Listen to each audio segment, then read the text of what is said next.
என்னாகமம் 27ஆம் அதிகாரத்தில் ஒரு அற்புதமான ஒரு சம்பவம் நடக்குது. என்ன அப்படின்னா, மனாசே கோத்திரத்தைச் சேர்ந்த செலோபியாத் என்கிற ஒரு மனுஷன் இருந்திருக்கான். அவனுக்கு ஆண் வாரிசு கிடையாது. 5 பெண் பிள்ளைகள்.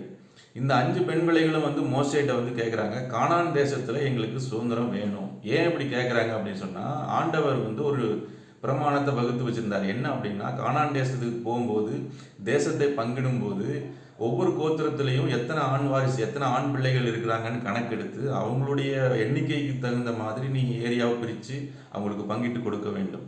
இதுதான் அவர் கொடுத்த விதி. ஆனால் அந்த விதியில் பெண் பிள்ளைகளுக்குன்னு சொல்லி எதுவுமே இல்லை. ஆனால் இவங்க போய் மோசேட்ட முறையிடுறாங்க, எங்களுக்கு கானான் தேசத்தில் சுதந்திரம் வேணும், ஏன்னா எங்கள் அப்பாவுக்கு ஆண் வாரிசு கிடையாது. அப்போ இந்த விஷயத்தை என்ன பண்ணுறதுன்னு சொல்லி கர்த்தர் இடத்துல போனான் மோசே. போன உடனே 27ஆம் அதிகாரம் 7வது வசனம் சொல்லுது, ஆண்டவர் மறுபேச்சே பேசல, அவர்கள் சொல்லுவது சரிதான் என்று சொல்றார். இது எப்படி இப்படி சாத்தியம்? உடனே அவர் அந்த விதிகளில் ஒரு சப்டிவிஷன் உண்டாக்குறாரு. நீங்கள் ஆண் பிள்ளைகள் இல்லாத பெற்றோர்னா அந்த பெண் பிள்ளைகளுக்கும் நீங்கள் சுதந்திரம் கொடுக்கணும் அப்படின்னு சொல்லி ஒரு சப்டிவிஷனை அங்கே உண்டாக்குறாரு.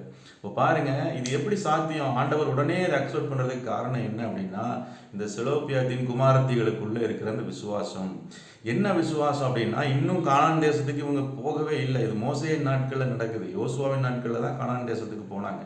ஆனால் போகிறதுக்கு முன்னாடியே நாங்கள் கானான் தேசத்துக்கு போவோம், அங்கே எங்களுக்கு இடம் வேணும் அப்படிங்கிற விசுவாசத்தோடு அவங்க கேட்குறத நம்ம பார்க்க முடியும். இன்னொன்று, இதுவரைக்கும் இஸ்ரவேல் ஜனங்களிடத்திலிருந்து கர்த்தர் கேட்ட வார்த்தைகள் எல்லாமே முறுமுறுப்பும் புலம்பலும் தான். நாங்கள் அங்கே போக முடியாது, ஒன்றும் நடக்காது, சோறு இல்லை, தண்ணி இல்லை, கறி இல்லை, கானானியர்கள் ரொம்ப ராட்சசர்கள் போல் இருக்காங்க. என்னாகும் 13ஆம் அதிகாரத்தில் படித்து பாருங்கள். யோசுவா காலேபை தவிர மீதி எல்லாரும் துர்ச்செய்தி பரம்ப செய்தார்கள். ஆனால் இந்த 5 பெண்கள் மாத்திரம்தான் நாங்கள் போவோம் அப்படின்னு சொல்லி சொன்னது. மற்றவங்க எல்லாமே நாங்கள் போக மாட்டோம்னு சொன்னாங்க. இவங்க 5 பேரும் நாங்கள் போவோம், அங்கே எங்களுக்கு சுதந்திரம் வேணும்.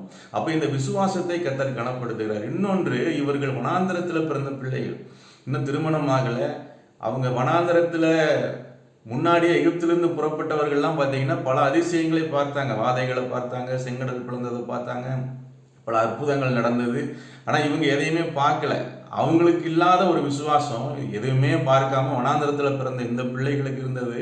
கர்த்தருக்கு மிகப்பெரிய ஒரு மகிழ்ச்சியை கொடுத்துருக்க வேண்டும். அதனால தான் கர்த்தர் இவங்க சொன்ன உடனே அவங்க சொல்லுகிறது சரி என்று சொல்லி அவருடைய நியாயப்பிரமாணத்திலேயே அந்த விதியை அவர் கொண்டு வந்தார்.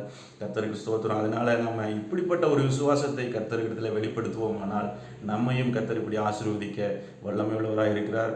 God bless you. மீண்டும் நாளைக்கு